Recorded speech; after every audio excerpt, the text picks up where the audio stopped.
This story is based on true events and reveals the courage of a girl who defied one of the most closed and dangerous systems in the United States. Elissa Wall was born into the fundamentalist Church of Jesus Christ of Latter-day Saints, a polygamous sect that controlled every aspect of its members' lives. At 14, she was forced to marry her 19-year-old cousin in a ceremony that would change her life forever. What she experienced in the following years would test not only her faith but her will to survive. Elissa not only escaped, she became the key witness who helped bring down one of America's most dangerous religious cult leaders. This is the story of who she was before she became who she needed to be. I grew up believing that God had a plan for me, that every breath, every step, every thought was already written in some sacred book that I would never see. In the fundamentalist Church of Jesus Christ of Latter-day Saints, we weren't taught to question. We were taught to obey, and I obeyed. For 14 years, I obeyed. My childhood was filled with picnics in the mountains, plays with my brothers, and classes at Alta Academy, the church school where Warren Jeffs, the future prophet, taught us the word. We were God's chosen people. We lived apart from the corrupt world outside, protected by the invisible walls of faith and discipline. I had 24 siblings, 3 mothers, a father who was eventually deemed unworthy and taken from us. When I was 9 years old, everything changed. My brothers had a falling out with my father, and Warren decided he no longer deserved to have us.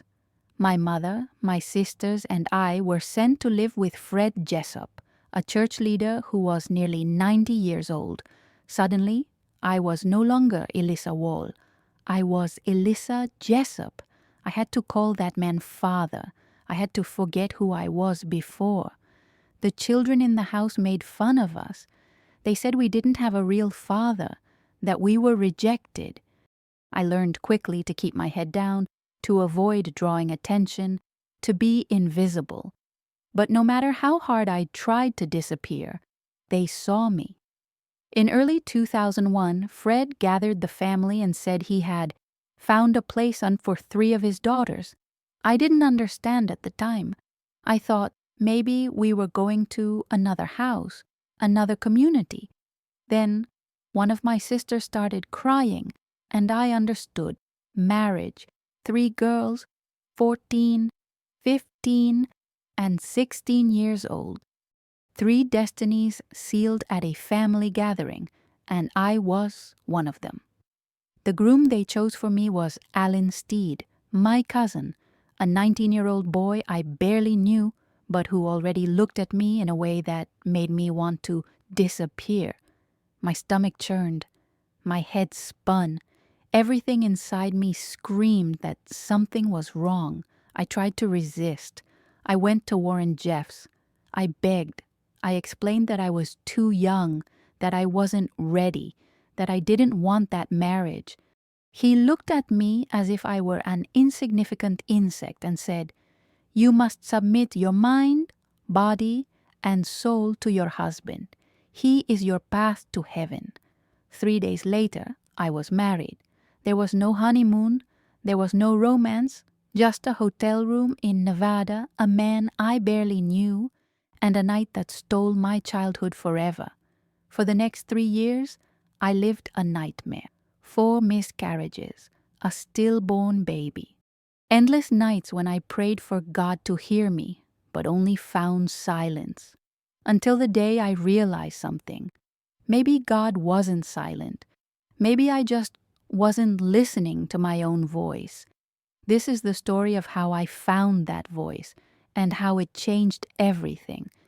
When you're born inside a cage, you don't notice the bars until you try to fly. My earliest memory smells of homemade bread and sounds of laughter.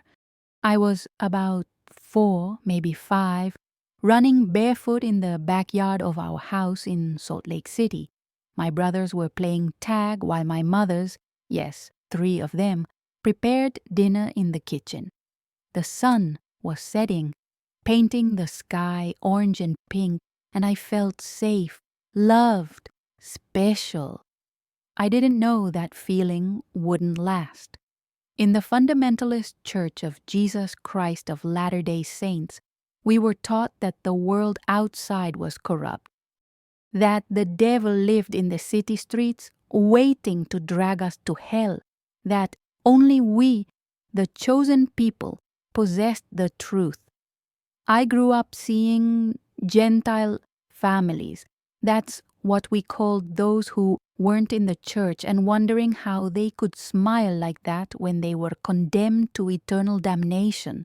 But they were smiling, and that confused me. My father, Lloyd Wall, wasn't born into the church. He converted after marrying his first wife, Myrna. They had 5 children when he decided to follow the doctrine of polygamy. My mother, Sharon, was his second wife. I was the 15th of their 22 children. 22. You read that number and maybe you don't understand what it means. It means never having enough attention. It means sharing everything: food, clothes, love. It means learning early on that you're just another cog in a much larger machine. But I loved my family. I loved the chaos, the games, the Sundays when we all crammed into the van to go to church. I truly believed we were blessed. The school was different. We all attended Alta Academy, a private school run by the church. There were no regular classes like in public schools. We didn't learn about science or world history. We learned about the Book of Mormon, about obedience, about how women should dress, talk, and think. Warren Jeffs was the director. He was the son of Rulon Jeffs, the church's prophet at the time, and everyone knew that one day Warren would take charge. He had a cold way of looking at you, as if he could see through your skin and see every sinful thought you tried to hide. Every morning, at 8 o'clock sharp, he would read passages from the Book of Mormon to all the students. It didn't matter your age, 5, 10, 15, you had to be there, sitting quietly, taking notes. So no matter how old you are, he would say, you must be present and pay attention. This is the word of God. I was paying attention. God, how I was paying attention. Every word that came out of Warren's mouth seemed to have a weight, a gravity that made my chest tighten. I believed in it so much that sometimes I felt as if faith would consume me from the inside. Years later, I would call it by its proper name, brainwashing. But when you're 8, 9, 10 years old, you don't know the difference between indoctrination and truth. You just absorb it. You mold yourself. You become exactly what they want you to be. The clothes we wore were part of that molding.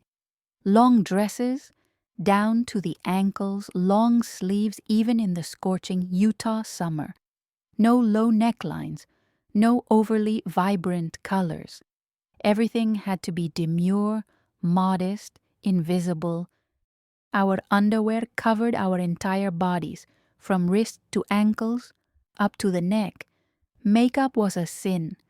Piercings, tattoos, anything that drew attention to the body was the work of the devil.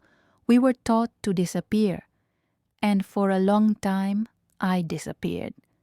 Everything changed when I was 9 years old.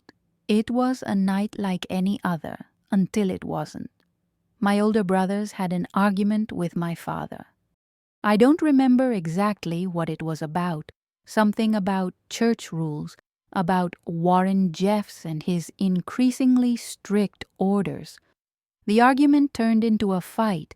The fight turned into shouting. And the next day, Warren made a decision. My father was no longer worthy. There was no trial. There was no chance for a defense. Warren simply decided that Lloyd Wall had lost control of his family and therefore no longer deserved to have them. My mother Sharon, my sisters Ott and I were torn from our home and sent to live with Fred Jessup. Fred was almost 90 years old. He was one of the oldest leaders in the church, a man whom everyone respected and feared. He already had several wives and dozens of children. A few more children wouldn't make a difference, except it did. For us, it made all the difference. Suddenly, we were no longer Lloyd Wall's daughters.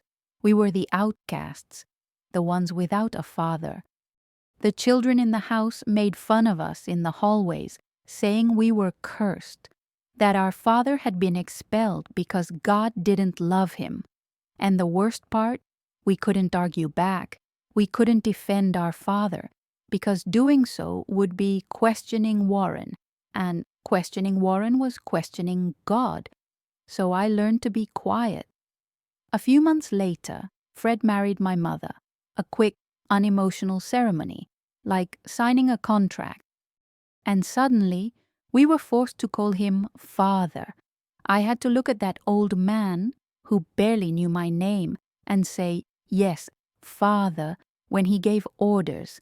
My last name changed. Elissa Wall became Elissa Jessup. It seems like a small thing, doesn't it? A last name. But for me, it was like losing a piece of who I was, as if they had erased my history and rewritten it with their own words. I was 10 years old and I was already learning to fade away. The following years passed in a haze of prayers, classes, and household chores. I helped care for the younger children. She learned to cook, sew, clean. All the skills a future wife would need, because that's what we were taught. A woman's purpose was to marry, have children, and serve her husband. Nothing more. At 13, I started noticing changes. Warren Jeffs had taken over as prophet after his father's death, and things became stricter, darker. He began implementing new rules. He banned music, television, bright colors. Entire families were expelled from the community for minor offenses. Men lost their wives and children overnight, and the girls started getting married younger and younger.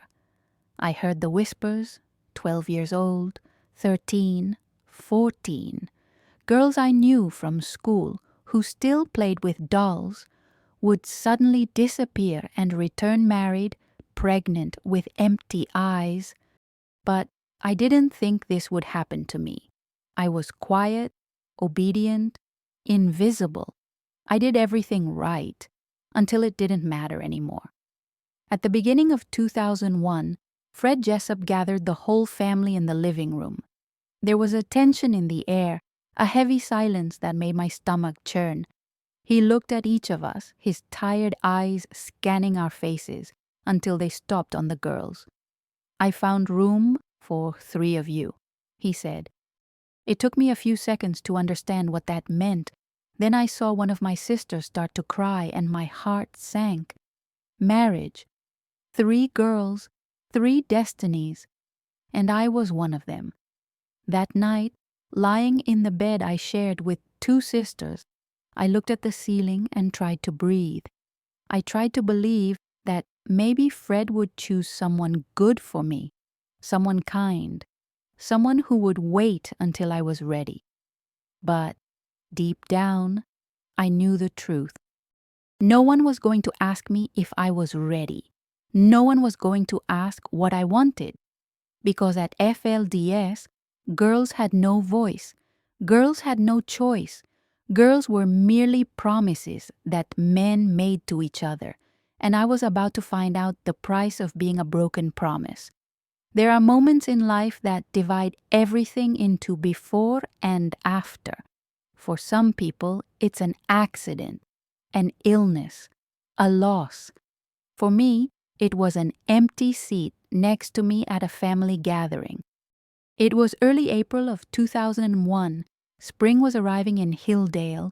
bringing wildflowers and the scent of damp earth. I had just turned 14, an age that should be about school, friends, discovering who you are.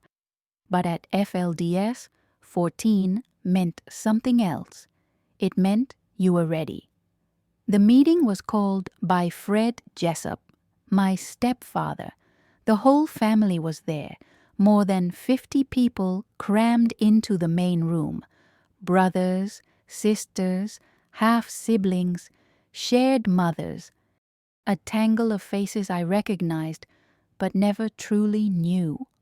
Fred stood in front, his hands trembling slightly with age, but his voice firm. "I found a place for 3 of the girls in the family," he announced. The atmosphere in the room changed instantly. The older girls exchanged nervous glances. Some seemed relieved. It wouldn't be them. Others terrified. I didn't understand at the time. I thought finding a place meant a new home, maybe a move to another community. Until I saw my half-sister Ruby start crying silently in the corner. And then it clicked. Marriage. My stomach churned. My heart started pounding so fast I thought everyone could hear it. I looked at my mother, searching her eyes, hoping for some sign that I wasn't included, that I was too young, that I still had time. But she looked away, and I knew. The following days were a blur. Fred didn't immediately say who the bride and groom would be. That would be revealed little by little. Like a gift you didn't ask for, but are obliged to accept with gratitude. I tried to act normal, go to school, do my homework, play with my younger sisters, but everything seemed different now. Every laugh sounded fake, every smile forced. I was living in a torturous waiting, knowing my life was about to change, but without knowing exactly how. A week later, it happened. It was at another family gathering, this time smaller and more intimate. I was sitting with my sisters when I noticed an empty seat next to me. Strange, because in our culture, girls and boys never sat together. Never. There was always a clear separation, women on one side, men on the other. Then Alan Steed entered the room. I knew him, of course. He was my first cousin, the son of my biological father's sister. We had grown up in the same community, attended the same meetings, but we were never close. He was quiet, strange, with a way of looking at you that made your skin crawl. He was 19. I was 14. Alan crossed the room, ignoring all the available seats on the men's side, and sat down right next to me. My whole body froze. That wasn't allowed. It wasn't normal. It didn't make sense. Unless I looked around, searching for someone who would say something, who would correct that obvious mistake. But no one spoke. Some looked away. Others smiled slightly, as if they knew a secret I was about to discover. Alan didn't say anything. He just sat there, so close I could feel the heat of his body, smell his sweat. My stomach churned. My hands began to sweat. Everything inside me screamed, "Run!" But there was nowhere to run. That night, Fred confirmed what I already knew. I would be Alan Steed's wife. "It's a blessing," he said, as if he were giving me good news. "Alan is a good guy. He'll take care of you." To care, as if I were a plant that needed water, an animal that needed shelter, not a person, not a child. "I don't want to." The words spilled out of my mouth before I could stop them. Fred looked at me in surprise. A challenge was unusual, especially coming from a girl. "Oh, it's not about what you want," he replied, his voice hardening. "It's about God's will. Warren chose Alan for you. You will obey. Warren Jeffs. Of course, everything always came back to him. I knew I had to try. I had to do something, anything, to change that. The next day, I asked to speak with Warren in person. It was the bravest thing I had done up to that point. Girls didn't ask for audiences with the prophet. Girls didn't question him. But I was desperate. My sister Teresa helped me. She was worried too. She also thought something was wrong. Together, we managed to arrange a meeting. Warren's office was intimidating. Walls covered in religious books, a huge dark wood desk, and him sitting behind it like a king on his throne. Elissa, he said my name as if it were something uninteresting. What do you want? I took a deep breath and gathered all the courage I had. I'm not ready to get married, I began, my voice trembling. I'm only 14. I'm still in school. I need more time. Please. Warren stared at me blankly. His eyes were like stones, cold, hard, empty. Do you think you know more than God? He asked. No, because it was God who chose Alan for you. Through me, are you questioning divine will? I just want to wait a little longer, until I'm 16 maybe, or marry someone else. Someone I know better. The words came out in a rush, desperate. I was begging, and we both knew it. Warren leaned forward, his fingers interlaced on the table. Elissa, you have been blessed with a husband chosen by God. Alan is your path to heaven. If you refuse him, you will be condemning not only yourself, but your entire family. Is that what you want? My throat tightened. Tears burned my eyes, but I refused to let them fall. Not there. Not in front of him. That you're going to marry Alan in 3 days, Warren continued, his voice cold and final, and you're going to be grateful for that opportunity. You're going to submit your mind, your body, and your soul to your husband, because he is your savior. Do you understand? I didn't answer. I couldn't. Did you understand? He repeated, louder. Yes, I whispered. You can go. I left that office in pieces. Teresa was waiting for me outside and hugged me when she saw me crying. You tried, she said. You were braver than most.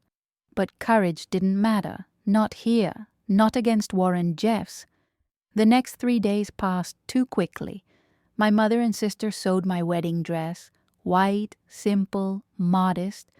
They bought a sparkling tiara for my hair. They arranged for a horse-drawn carriage to take me to the ceremony.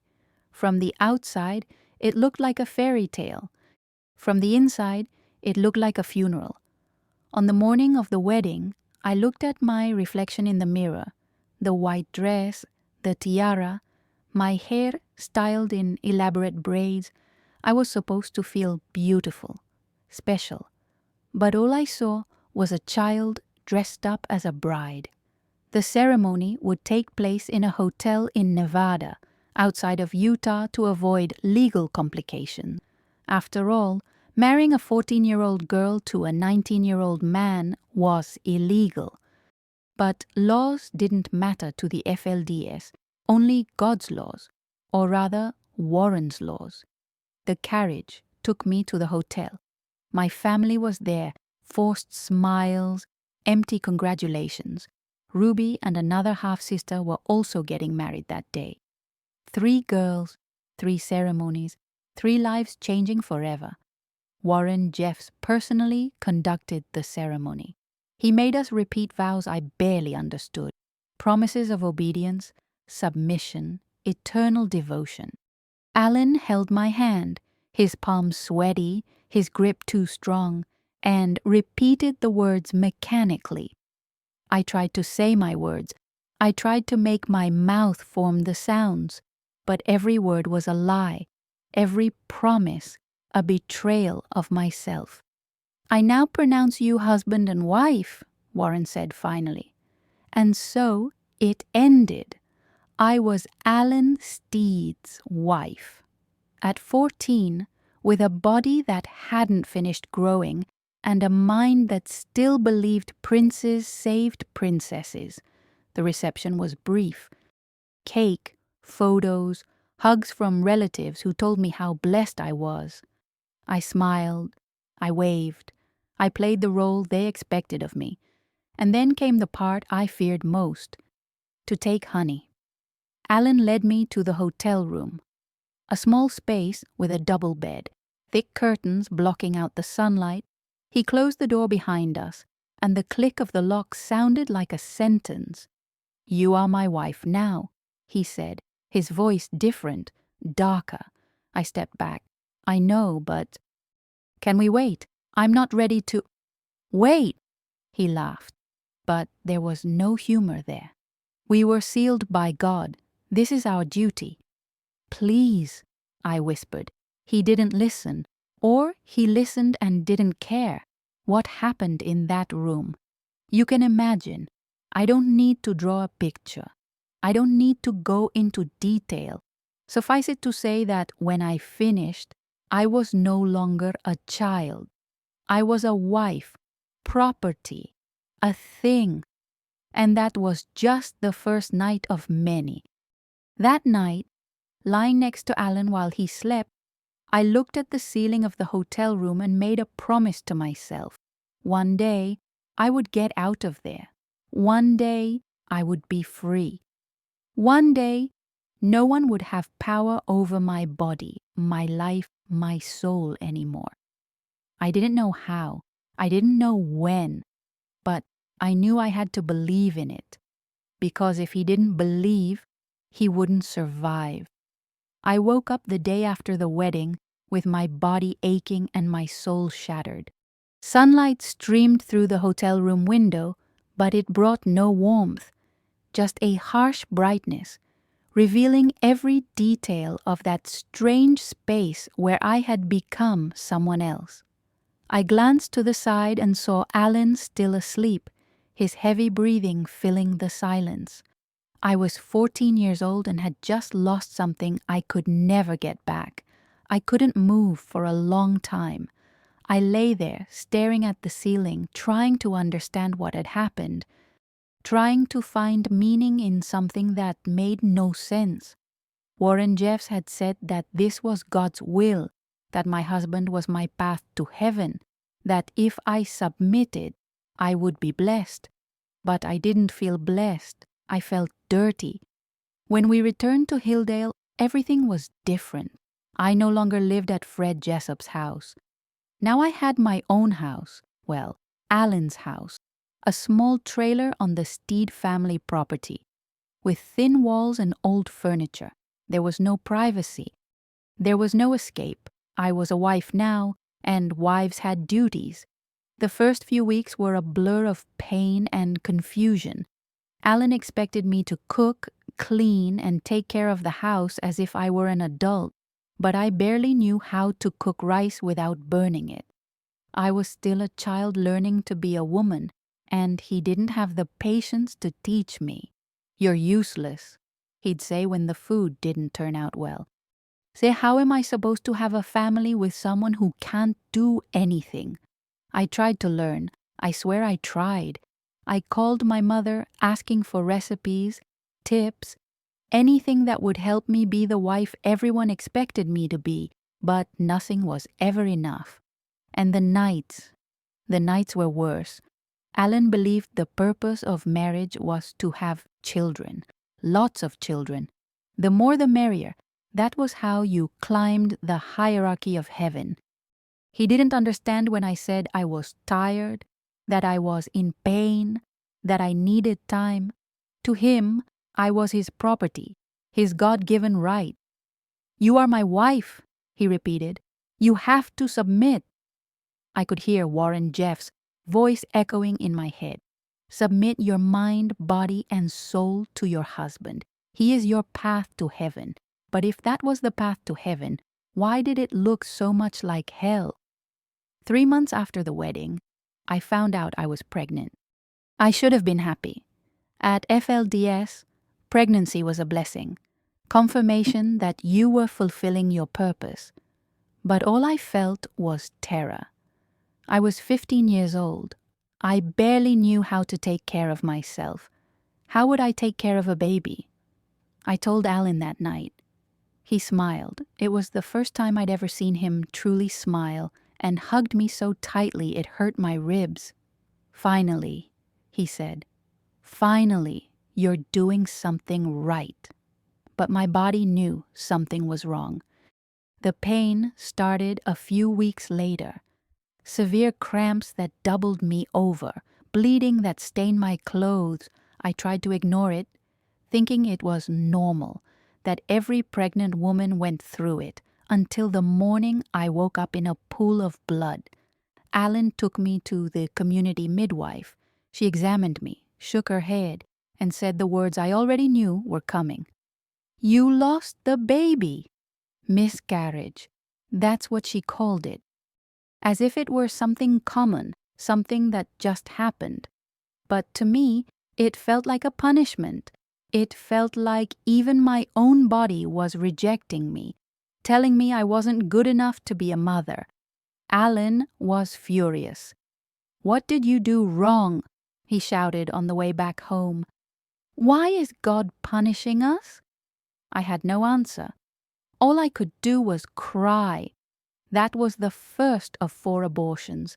Each time I got pregnant, there was a brief burst of hope. Maybe this time it would work. Maybe this time my body would cooperate. Maybe this time I would prove I wasn't a complete failure. But every time my body failed me. Every time the pain returned. Every time the blood came. And each time Alan grew more distant, colder, more cruel. "You are broken," he said, after the 3rd abortion. "God doesn't want to bless you because you are not worthy." I started to believe him. When I was 16, I got pregnant again. This time, the pregnancy lasted longer. Weeks turned into months. My body changed. My belly grew. For the first time, I felt something akin to hope. But at 7 months, the baby stopped moving. The midwife confirmed what my heart already knew. There was no heartbeat. I would have to give birth to a stillborn baby. The labor lasted for hours, pain after pain, contraction after contraction, until finally he was born, a boy, small, perfect, silent. They wrapped him in a blanket and placed him in my arms for a few minutes before taking him away. I didn't even have time to give him a name. Alan didn't comfort me. He didn't hug me. He just shook his head and left the room, leaving me alone with my pain and my failure. That night, something inside me broke. It wasn't dramatic. There were no screams or tears. It was just a shutdown, as if a part of me had decided it was safer to feel nothing. The months that followed were the darkest of my life. I was on autopilot. I woke up, cleaned, cooked, obeyed, but inside I was empty. I went to church every Sunday, sang the hymns, listened to Warren Jeff's sermons about obedience and submission, and each word felt like a knife going deeper into my skin. I tried to ask for help. I really tried. I went to Warren again. I explained everything, the abortions, the stillbirth, the way Alan treated me. I recounted in graphic detail what happened in our bedroom, hoping he would see the truth, that he would understand that it was wrong. Warren looked at me with those cold eyes and said, "You need to submit completely to your husband, mind, body, and soul. He is your path to heaven. If you continue to resist, God will never bless you." It was at that moment that I realized no one was going to save me. Not Warren, not God, not anyone. If I wanted to survive, I would have to find a way out on my own. I started sleeping in my truck. It seems strange, doesn't it? but that cramped, cold, and uncomfortable space was the only place where I felt safe, where Alan couldn't touch me, where I could finally breathe. It was on one of those nights, parked in a dark corner of the property, that I met Lamont Barlow. He knocked on my truck window and startled me. But when I looked at him, I didn't see a threat.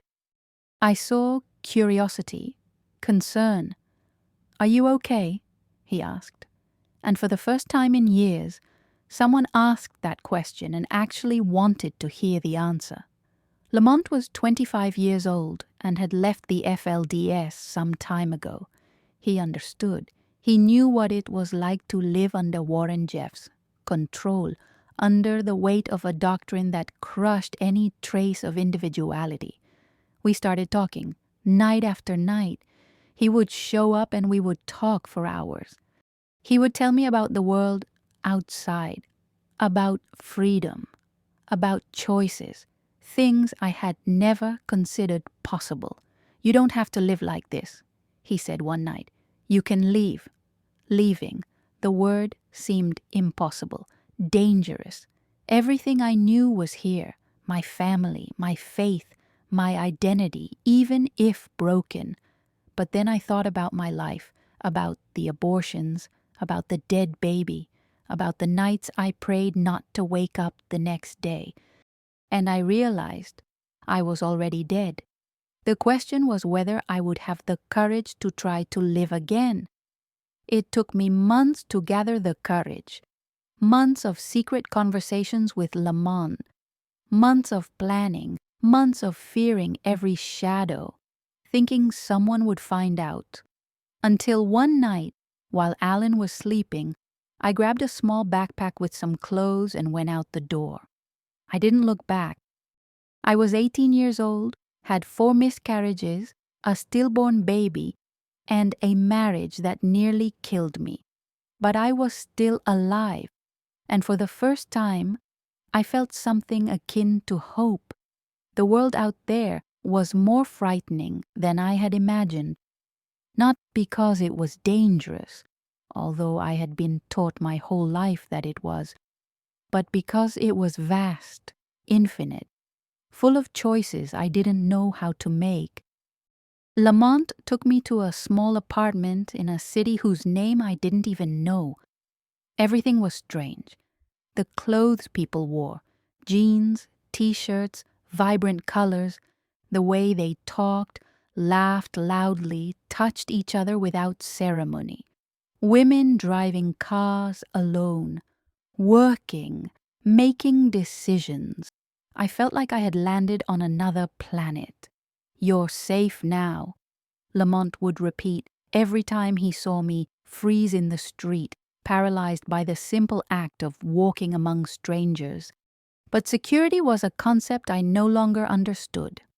For 18 years, security meant obedience. It meant following the rules, keeping your head down, not questioning. Now, security meant what? Freedom. How could something be both safe and free at the same time? The first few weeks were the hardest. I would wake up in the middle of the night thinking I was back in Alan's trailer. My heart would race, my hands would sweat, and it would take me minutes to remember where I was. Lamont slept on the couch to give me space, but even then, I couldn't relax. Every sound was a threat, every shadow, a danger. And the guilt was unbearable. I had left my family, my sisters, my mother. In the FLDS, leaving the church wasn't just leaving, it was eternal damnation. I had been taught my whole life that apostates would go to hell, that God rejected them, that they would be tormented forever. Every night I prayed, asking for forgiveness, asking God to show me that I hadn't made the biggest mistake of my life. But God remained silent. Lamont was patient with me in a way I had never experienced before. He didn't demand anything. He didn't expect me to cook, clean, or do anything. He just was there. "You need time," he would say. Don't rush, just breathe. Breathing. It seemed so simple. But to me, every breath outside that cage felt like an act of rebellion. Gradually, I began to explore. Lamont took me to the supermarket for the first time. I stood paralyzed at the entrance, staring at the endless shelves of products, so many choices, so many colors, so many possibilities. Choose whatever you want, he said, handing me the cart. I didn't know what I wanted. At FLDS, you ate what they gave you. You used what they gave you. You lived the life they gave you. Choosing something for myself felt wrong, selfish. I stood in front of the cereal aisle for 20 minutes before finally grabbing a box. Lamont smiled as if I had just climbed a mountain. And maybe I had. Television was another revelation. In FLDS, television was forbidden. The work of the devil, they said. But Lamont had a little girl in the living room, and one night he turned it on to watch the news. I was mesmerized, not because of the news itself, but simply because there was a whole world beyond the limits of my community. Wars, elections, scientific discoveries, people living lives completely different from mine. I started watching everything. Documentaries, movies, cooking shows. Everything I saw expanded my world a little more, pushing the walls of my mental cage further away. But it wasn't all liberation. There were times when indoctrination returned in full force. Once, I wore a sleeveless shirt, just once, and spent the whole day feeling like everyone was judging me, like God was watching me, waiting to punish me. I took off the shirt and went back to long dresses, feeling safer hidden under layers of fabric. Lamont didn't force it. He just waited. He was the one who suggested, months later, that I seek professional help, a therapist, someone who understood trauma and could help me process everything that had happened. The first session was brutal. The therapist, a woman in her 50s with kind eyes, asked me to tell my story, and when I started to speak, everything crumbled. Years of pent-up pain came out in tears and sobs that I couldn't control. She didn't judge me. She didn't say I was exaggerating or that I should get over it. She just listened. "You survived," she said at the end of the session. "That's already incredible. Now, we're going to help you live." To survive versus to live. I had never thought about it, but she was right. I had spent 18 years just surviving. Now, I needed to learn how to live, and living meant making difficult choices. My sisters started calling me.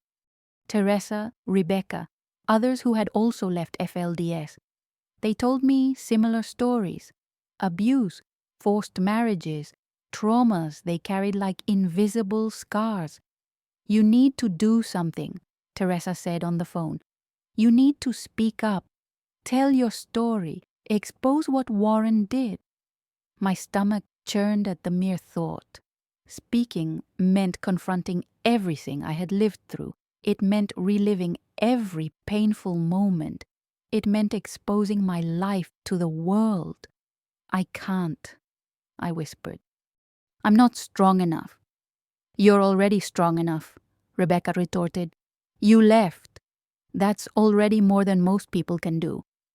But it wasn't about strength. It was about fear. Fear of Warren, fear of the church, fear that if I spoke, they would find a way to destroy me. And then something changed. I found out I was pregnant again, this time with Lamont's child. My first thought was panic. Flashbacks of the miscarriages, the stillborn baby, all the times my body had failed me. But Lamont held my hands and said, "This time it's different. You're in a safe place. You're with someone who loves you. You're going to make it." And for the first time, I believed. The pregnancy progressed. Weeks turned into months. My body cooperated in a way it never had before. And when I finally held my son in my arms, alive, breathing, crying, something inside me healed. Not everything, not magically, but enough to remind me that I deserved to live, that I deserved more than what I was given. It was while looking at that baby that I made my decision. I called a lawyer and told him my story, the whole thing, the forced marriage, the abuse, Warren Jeffs, Alan Steed, everything. "You have a case," he said. "But it will be difficult. They will try to discredit you. They will say you're lying. Are you prepared for that?" No, I wasn't prepared, but I was tired. Tired of carrying that weight alone. Tired of knowing that other girls were going through the same thing I went through. Tired of letting men like Warren Jeffs control the narratives. "I'm going to do it," she said. "Not for me, for the girls who are still in there." The process began slowly, gathering evidence, finding witnesses, building a case against one of the most powerful and dangerous men in America. Lamont supported me every step of the way, but the weight of it all began to crack our relationship. He wanted a normal life. I was about to enter a war. We tried to make it work. For years, we tried. We had another child. We built a life. But the trauma I carried was too much to fit into a relationship. And eventually, we separated. It was friendly, painful, but friendly. He gave me something I'd never had before, the chance to choose my own life. And for that, I will always be grateful. Warren Jeffs' trial was scheduled for 2007. I would be the key witness, the voice that would accuse a prophet of unforgivable crimes, the girl who would defy God, or at least, the man who called himself God. The night before the trial, I sat alone in my room and wrote a letter to the 14-year-old girl I used to be. "I know you're scared. I know it seems impossible, but you will survive. And more than that, you will help others survive too. Your voice matters. Your pain was not in vain, and one day you will look in the mirror and recognize yourself again." I folded the letter and put it in the drawer. The next day, I walked into that courtroom, looked Warren Jeffs in the eye, and finally told the truth. The courtroom was freezing cold that morning in September 2007. Or maybe it was just me.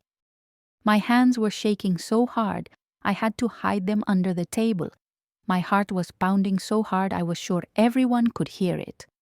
I looked around the room, the jury, the judge, the lawyers, the reporters taking notes on every word, and felt the weight of everything that was about to happen. In the corner of the room, sitting with that upright posture and vacant stare, was Warren Jeffs. Our eyes met for a fraction of a second. I expected to feel fear, terror. The same dread I felt as a child when he stared at me in school. But all I felt was nothing. He was just a man who had stolen my childhood, but who no longer had power over me. Not here, not now. "The state summons Elissa Wall to the stand," the prosecutor announced. I stood up, walked to the front, and placed my hand on the Bible. Ironic, isn't it? To swear on the holy book that was used as a weapon against me for so long. "So, do you swear to tell the truth, the whole truth, and nothing but the truth?" "I swear." And then I started talking. I told her everything, every painful detail, every memory I had tried to bury. I told her about the day I found out I would be forced to marry, about how I begged Warren for more time, about the ceremony in Nevada, the white dress, the tiara my mother sewed. I told him about the first night, about the ones that came after, about how Alan treated me not as a wife, but as property. The defense lawyers tried to discredit me, of course. They said I was lying, that I had consented, that I wanted fame and money. "Didn't you ask to get married?" Warren's lawyer asked with a condescending smile. "I was 14 years old," I replied, my voice firm. "I didn't know I could say no. In the FLDS, girls have no choice. They obey or are condemned. But you didn't run away immediately. You stayed for years. Because I believed I would be punished by God if I disobeyed. Because I thought there was no way out. Because I was a child in a system designed to break me." To every question, to every attempt to make me look guilty, I answered with the truth, naked, raw, without shame. Because it wasn't about me anymore. It was about all the girls who were still in there, believing they had no choice. When I finished my testimony, the courtroom was silent. Some jury members had tears in their eyes. Others looked at Warren with visible disgust. The verdict came days later. Guilty. Warren Jeffs was convicted as an accomplice to rape. 2 crimes, 5 years to life imprisonment for each. When I heard the verdict and I didn't feel victory, I felt relief.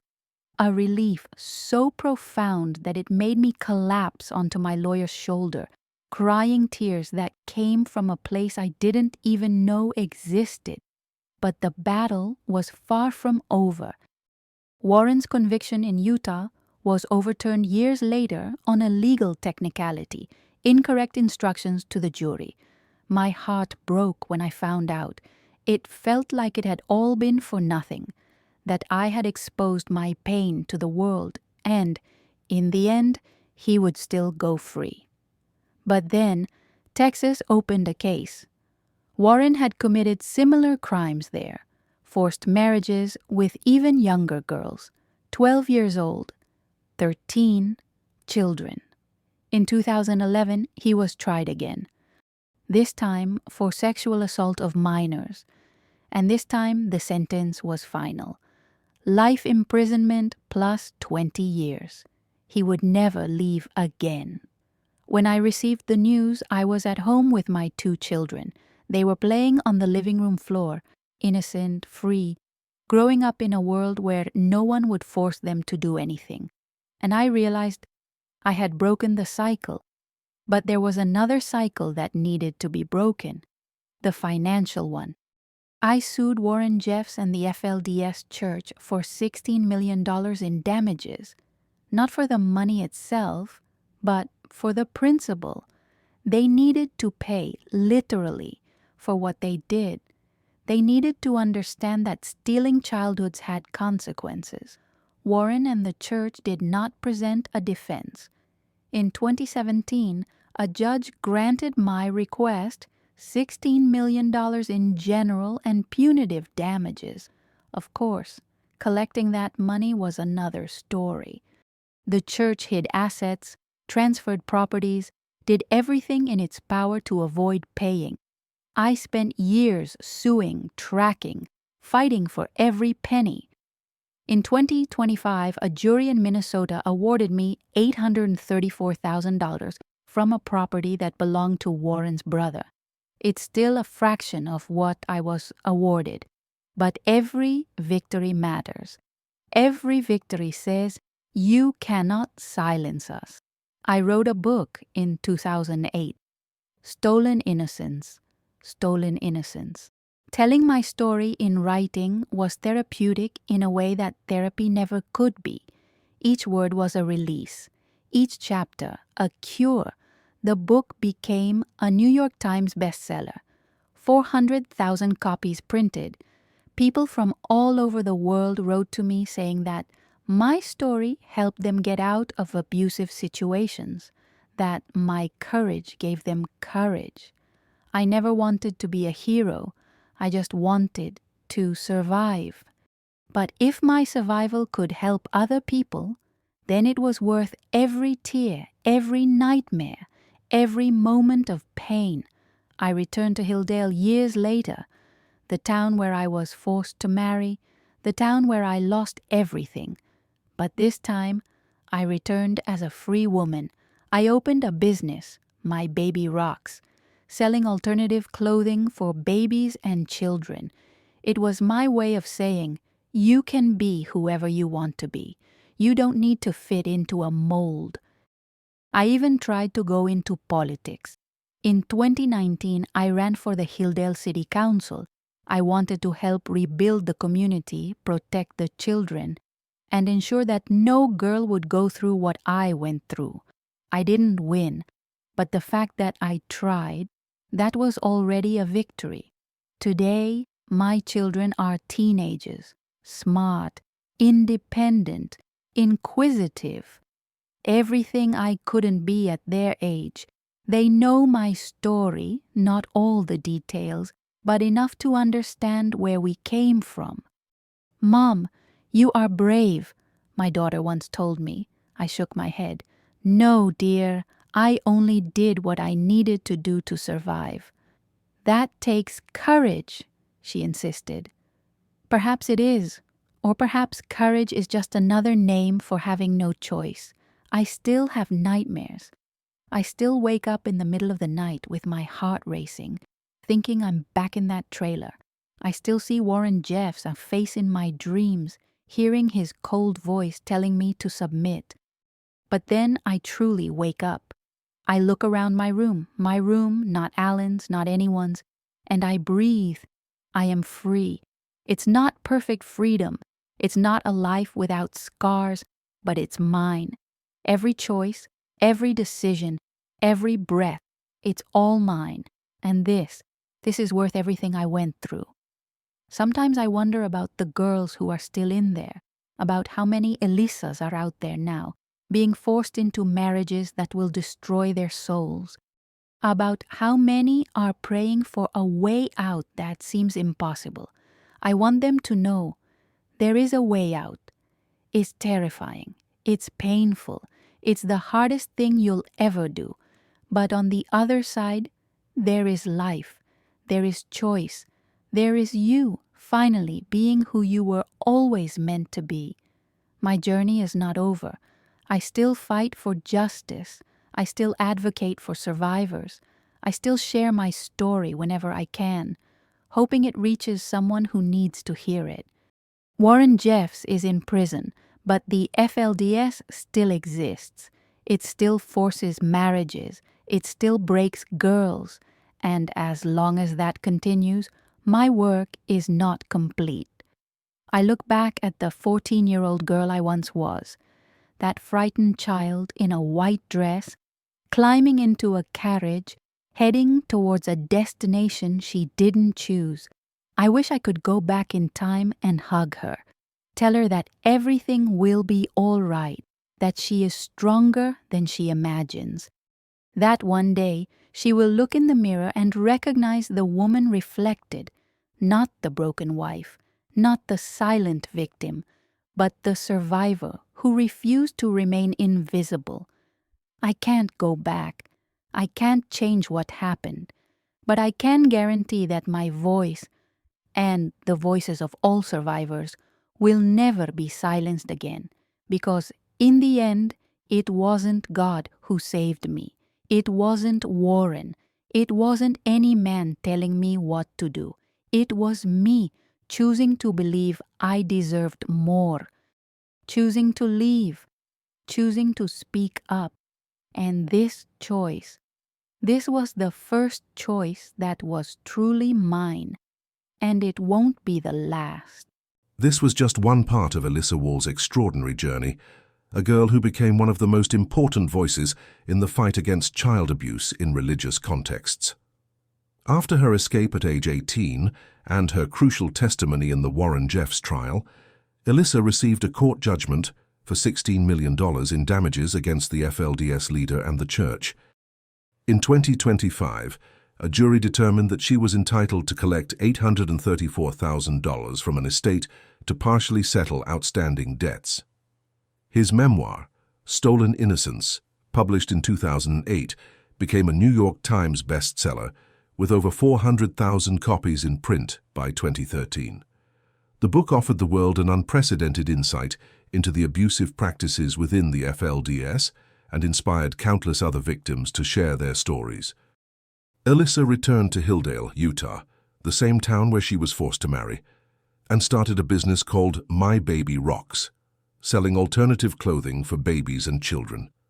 Her presence in the community represents not only her personal healing, but also a symbol of resistance and transformation. In 2019, she ran for the Hilldale City Council, demonstrating her commitment to rebuilding the community and protecting future generations. Although he did not win the election, his candidacy was a testament to his determination to transform pain into action. Elissa became a speaker and advocate for survivors, sharing her story at conferences, podcasts, and documentaries, including the acclaimed Netflix film Keep Sweet and Pray and Obey. Her voice became a powerful tool for educating the public about the dangers of highly controlling cults and child marriages. Today, a mother of 2 teenagers, Elissa continues her healing journey while dedicating her life to advocating for people transitioning from highly demanding religious cults. She walked alongside friends and relatives who had also left FLDS, offering support, resources, and hope. Warren Jeffs remains serving a life sentence in Texas for sexual assault crimes against minors, but FLDS continues to operate in isolated communities. Elissa's work, therefore, is far from over. Her story is not just about trauma and survival. It's about the extraordinary capacity of the human spirit to heal, grow, and transform pain into purpose. It's about a girl who had her voice stolen at 14 and spent the rest of her life ensuring that other girls never lose theirs. Elissa Wall proved that bearing witness to the truth, however painful, can break chains that imprison entire generations. That a voice, when finally freed, can echo loudly enough to change laws, overthrow false prophets, and inspire millions. And you, have you ever had to find your voice when everyone told you to be quiet? Have you ever had to choose between safety and truth? If this story touched your heart, share it with someone who needs to hear that freedom is possible, that no prison, whether physical, emotional, or spiritual, is strong enough to contain a heart determined to be free.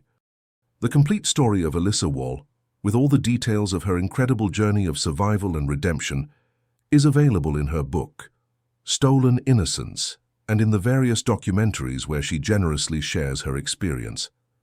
Sometimes, the greatest revolution begins with a single word, no.